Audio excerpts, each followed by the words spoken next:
Ok, y vamos a continuar con la unidad 7, las clases y tipos de discurso.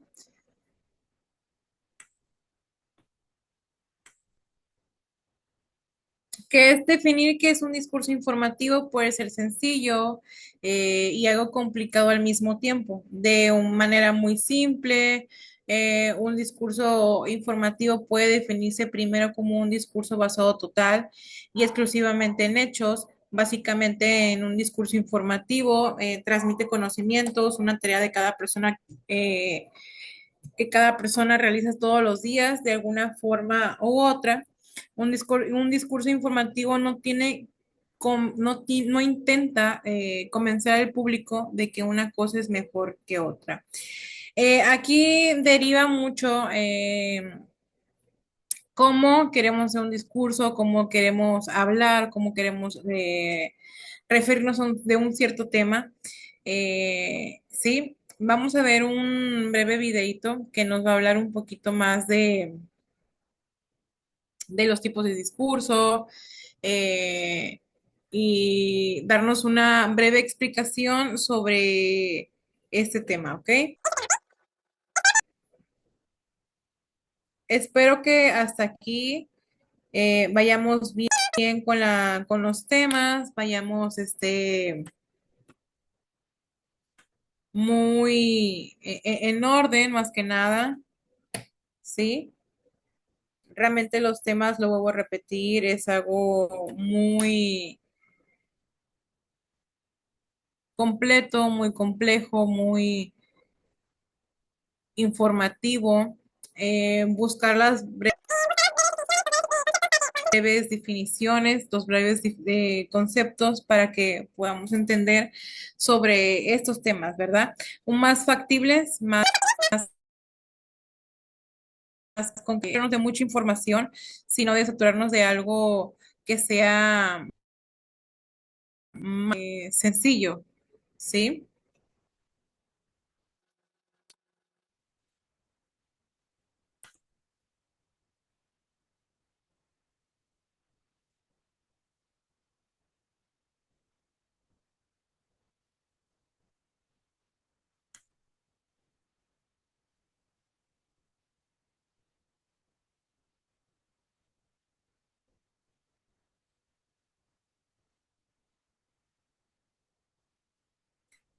Eh,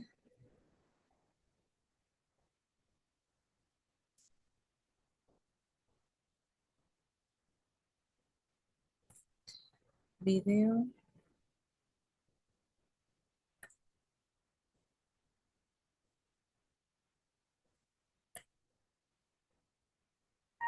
Aunque hablemos una misma lengua, la manera de comunicar nuestras ideas depende del contexto. No siempre es igual. Por eso los discursos tienen diferentes formas y vocabulario. Hola chicos, hoy veremos la relación que existe entre el uso de la lengua y los diferentes contextos de emisión. ¿Qué es la lengua? La lengua es un sistema de signos, un código compartido que permite a los hablantes de una comunidad asociar determinadas ideas con ciertos sonidos. Por eso, se dice que la lengua es social. Cuando alguien exterioriza en forma oral o escrita una determinada combinación de signos, produce un enunciado. ¿Qué es un enunciado? Los enunciados son las unidades concretas y reales de la comunicación humana. Se organizan en unidades mayores llamadas discursos, y cada uno está asociado a una situación social específica. ¿Siempre utilizamos la lengua de la misma manera? No, cuando estamos con amigos usamos un estilo informal con palabras coloquiales. Si estamos en la universidad, vamos a usar un vocabulario técnico y un tono formal. Además, organizamos la información de diferente modo según el contexto.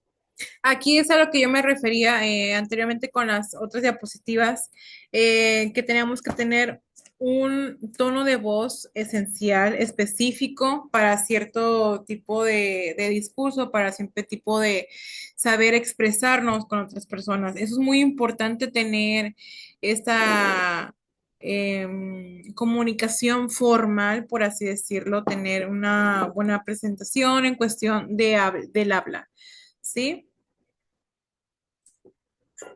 Con los amigos podemos presentar la información de manera desordenada, pero en una respuesta de examen o en una exposición oral tenemos que ordenar los contenidos. En la mayoría de los casos sucede que el profesor, cuando evalúa una respuesta de examen, no tiene en cuenta solamente si los estudiantes saben o conocen el tema en profundidad, también se fijan cómo nos expresamos. Sí, o sea, fíjense, un breve detalle sobre esto de lo que se habla aquí. Cuando yo pongo, por ejemplo, a mis alumnos de presencial, les pongo exámenes, por la mayoría son preguntas abiertas para ver qué tal entendieron el tema, si saben de lo que estamos hablando, si saben, etcétera, ¿no? Y yo siempre me fijo mucho en cómo responden, en cómo escriben la respuesta. Y a veces lo que tú piensas, ¿sí? O como tú te lo imaginas, me lo quieren escribir en el examen, ¿sí? Entonces, eso está, una cosa es poner ejemplos o lo que entendimos sobre el tema, pero una cosa es también escribirlo no adecuadamente. Sí, tampoco quiero que me pongan no sé, el diccionario correctamente. No, no, no. Pero sí palabras con una finalidad formal de una respuesta congruente, no una respuesta como si estuvieras mensajeándote o chateando. Eso es muy importante porque, crean o no, los maestros nos fijamos mucho en las respuestas abiertas para ver si realmente se entendió el tema o qué entendieron sobre el tema, algo semejante de lo que se está preguntando. Y esto es muy verdad, para que pongamos atención en ese aspecto, ¿ok? Bien, en una respuesta de examen es tan importante la exposición correcta de los contenidos como el modo en que estos se desarrollan. Por eso el profesor evaluará al mismo tiempo la información y los aspectos relacionados con la ortografía, la cohesión, la coherencia y el modo en que se distribuye u organiza la información. Estos últimos aspectos no son menos importantes que aquellos que están vinculados a escribir la información correcta, claro. Los temas también serán diferentes en cada contexto. En una reunión barrial es probable que se traten temas locales, como la biblioteca del vecindario o problemas con el asfalto de las calles. Perfecto. Entonces podemos decir que cada situación social determina un uso particular de la lengua. Los temas de los enunciados, su estilo y la manera en que se organizan serán diferentes en cada discurso, condicionado por las características del contexto social. ¿Estás prestando atención al video? Entonces intenta responder esta pregunta. Te daré la respuesta cerca al final. Hola Lu, ¿cómo estás? Bien, Santi. ¿Y tú? ¿Qué hiciste el fin de semana? El sábado a la noche fuimos a una cena familiar. En un momento se pusieron a hablar de política. Unos pensaban que los discursos políticos son improvisados. Otros decían que los periodistas escriben lo primero que se les ocurre. ¿Qué dirías si estuvieses ahora en la reunión familiar? Diría que el discurso político y el periodístico, como son emitidos en una esfera específica de la actividad humana, tienen ciertas propiedades que los relacionan con características propias de ese ámbito. Por eso presentan peculiaridades en cuanto al tema, al estilo y la forma de organizar la información. Estupendo. Si bien es cierto que muchas veces los políticos improvisan, esto no quiere decir que lo hagan sin ninguna estructura previa. Lo mismo sucede en el discurso periodístico. Para escribir una nota es necesario conocer las propiedades de la clase textual que se utiliza. No es lo mismo una nota de opinión que una crónica, por ejemplo. Espero que hayas aprendido mucho hoy. Si quieres saber más, descarga la app de Aula 365.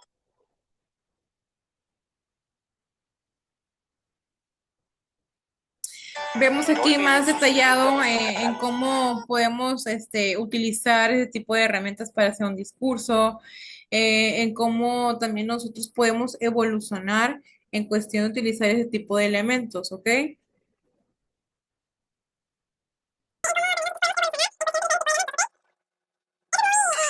Eso es muy detallado, es algo derivado, por así decirlo. Es algo que nos va a ayudar en cuestión de formarnos eventualmente. Cuando tengamos cierto tipo de trabajo específico, vaya, sí, es algo que podemos utilizar. A ver,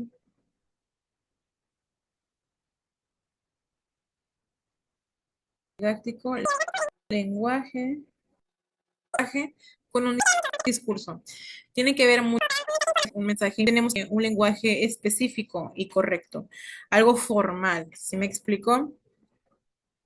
Algo que vamos a ver, algo que sabemos que vamos a entender de lo que estamos hablando.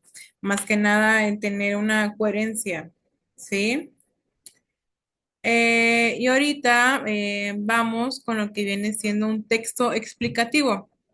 Un texto explicativo es aquel que ofrece al lector algún tipo de información objetiva, como conceptos, detalles, hechos, entre otros, de manera tal que puede comprender un asunto determinado. En todo caso, podría ser considerarse el texto explicativo como un tipo de texto informativo, que se caracteriza por dar al lector ciertas explicaciones, o sea, por ofrecerle en términos más o menos simples la información necesaria para comprender un tema.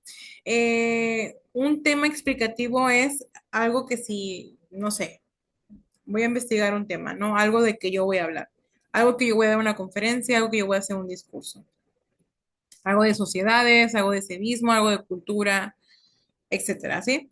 Nosotros vamos a buscar textos que nos expliquen deliberadamente la definición de lo que estamos buscando, no más información de la cual a veces sea tan cargada y realmente dices mucho, pero no se explica tanto. ¿Sí? Entonces, para esto debemos de ser y buscar un texto que sea lo más cierto posible, lo más comprendible sobre un tema.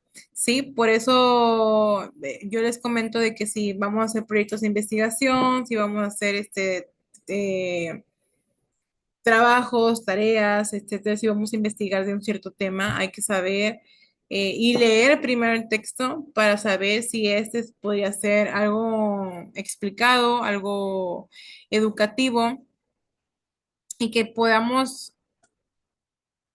entender y explicarlo mucho mejor. ¿Sí? Por eso esa razón es posible hallar textos explicativos de distintos ámbitos, desde el educativo, el técnico, científico, hasta el jurídico y el artístico. ¿Sí? Aquí lo que vemos es educativo, podría ser algo de la escuela, un proyecto de investigación, una exposición también.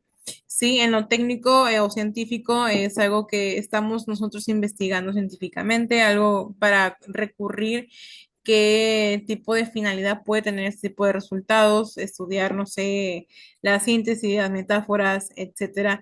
Eso es algo explicativo al momento nosotros de pasar, al momento de nosotros investigar, al momento de nosotros de ver de qué se refiere estos ciertos temas. ¿Sí? Vamos a ver.